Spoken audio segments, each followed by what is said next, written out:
Welcome to Time News Studios.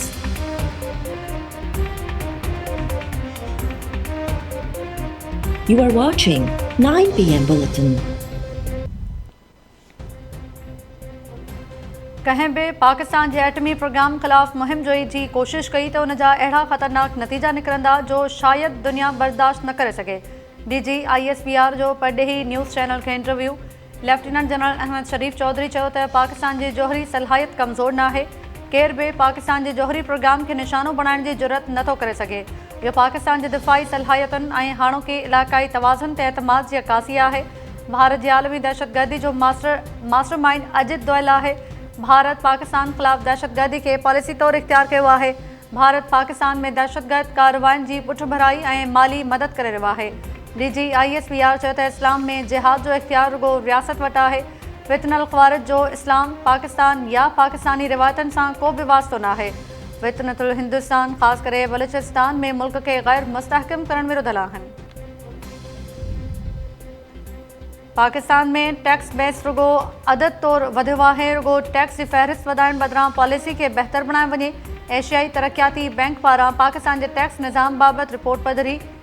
ADB चयो आहे त नवनि नॉन फाइलर्स मां अक्सर या त घटि आमदनी ज़ाहिर कई या वरी टैक्स अदायगी खां लवाए विया। पाकिस्तान में सुधारनि बावजूदि टैक्स टू GDP जो तनासुब ख़िते जे ॿियनि मुल्कनि खां घटि आहे। FBR खे पंहिंजूं अवलियतियूं तइ करणु घुरिजनि त जीअं सुठा नतीजा अचनि। हुकूमत पारां 5 लख टन खंडु इम्पोर्ट करण जे ऐलान बावजूदि खंडु महांगी। कराची में खंडु जो रिटेल अघु 195 खां 200 रुपया फ़ी किलो थी वियो। हुकूमती इदारा खंडु माफ़िया ॾो बेवस बणियल। हिकु हफ़्ते में खंडु जो होलसेल अघु 8 रुपया वाध सां 180 रुपया फ़ी किलो थी वियो। होलसेलर्स एसोसिएशन चयो आहे त 5 लख टन इम्पोर्ट करण सां मुल्की मईशत ते वधीक भार पवंदो। शुगर मिल्स ख़िलाफ़ एक्शन खंयो वञे त खंडु 150 रुपया फ़ी किलो थी सघे थी। सिंध आबादगार इतिहाद ज़रई इनकम टैक्स ते गणती ज़ाहिर करे छॾी। आबादगार इतिहाद चयो आहे त ज़रई इनकम टैक्स जी शरह में गाटे टोड़ वाध कई वई आहे। सिंध में ज़रई सूरतहाल अॻु ई ख़राबु आहे। मथां वरी नवां टैक्स मढ़ी आबादगारनि खे मुआशी तौरु तबाह कयो पियो वञे। आबादगार अॻु ई भाण ऐं ट्यूबवेल समेत ॿियनि मदनि में ॻरा टैक्स भरे रहिया आहिनि। हैदराबाद में इजलास दौरान आबादगार इतिहाद वाज़े कयो त आबादगार रेवेन्यू बोर्ड में रजिस्टर न थींदा ऐं टैक्स बि न ॾींदा।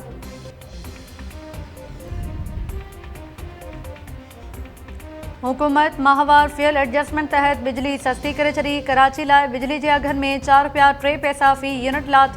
बाक़ी सॼे मुल्क लाइ बिजली रुगो 5 पैसा फ़ी यूनिट सस्ती कई वई। नेपरा बिजली सस्ती करण जा 2 धार नोटिफिकेशन जारी करे छॾिया। बिजली जे वाफ़ेदारनि खे अघु घटाइण जो रिलीफ जुलाई जे बिल्स में मिलंदो।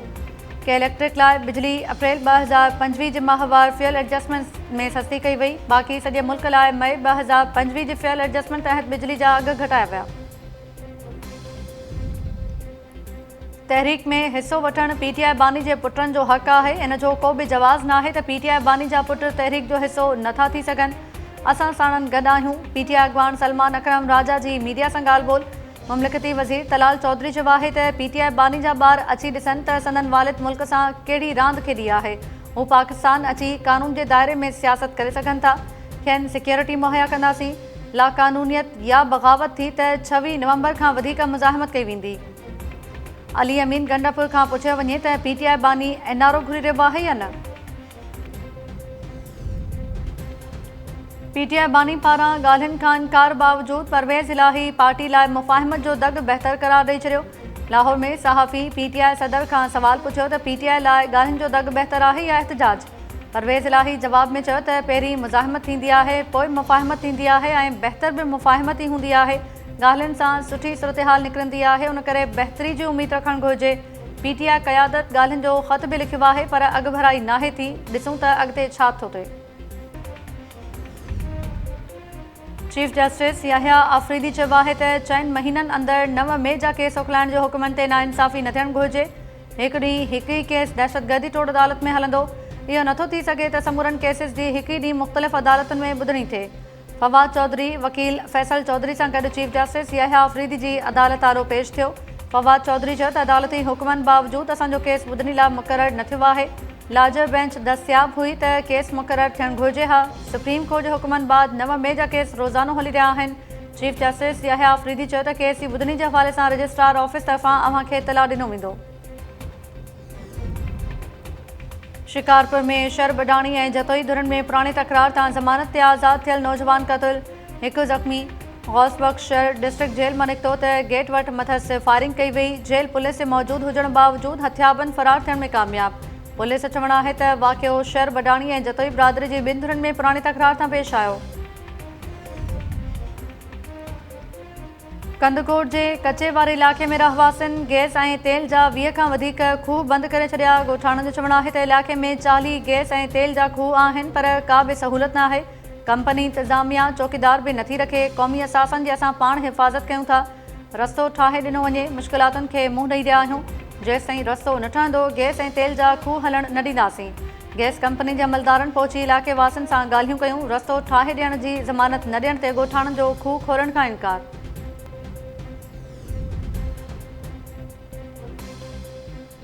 रावती भरिसां मच्छी जे तलाउ ते सुतल नौजवान अगवा। ॻोठ अली ख़ान खोसो वासी नौजवान रियाज़ पुटु ग़ुलाम मोहम्मद खोसा पुल वटि पंहिंजी मच्छी जे तलाउ ते सुतल हो। पीउ जो चवणु आहे त पुटु मच्छी जे तलाउ ते सुतल हो। राति देर सां हथियारबंद खेसि अगवा करे विया। पुट जी टोपी ऐं जुती मिली आहे। तंगवाणी भरिसां 10 ॾींहं अॻु मुबैना अगवा थियल नौजवान हनीफ़ खोसो जो वारिसनि सां फ़ोन ते राब्तो। नौजवान हनीफ़ खोसो पंहिंजे वॉइस मैसेज में चयो त धाड़ेलनि खेसि अगवा कयो आहे। न्याणी खे विकिरो करे या कंहिं ॿिए खां मदद वठी जान आजी करायो। धाड़ेल तशदुद करे क़तल करे छॾींदा। वारिसनि जो नोटिस वठी मुख़्बी नौजवान खे बाज़ियाब कराइण जो मुतालबो। ऐं कराची मां अदाकारा हुमेरा असगर अली जो मिलियल लाश वालिद वठण खां इनकार करे छॾियो। डीआईजी ॾखण सैयद असद रज़ा चयो आहे त पुलिस हुमेरा जे वालिदैन सां राब्तो कयो, वालिद लाश वठण खां इनकार कयो। लाश जो पोस्टमार्टम राति मुकमल थियो। अॼु जुज़ा लेबोरेटरी मणिया वेंदा। रिपोर्ट अचण बाद मौत जो कारण मालूम थी सघंदो। वारिसनि ॿुधायो त 7 सालनि खां हुमेरा सां राब्तो न हो। हुमेरा अकेली रहंदी हुई।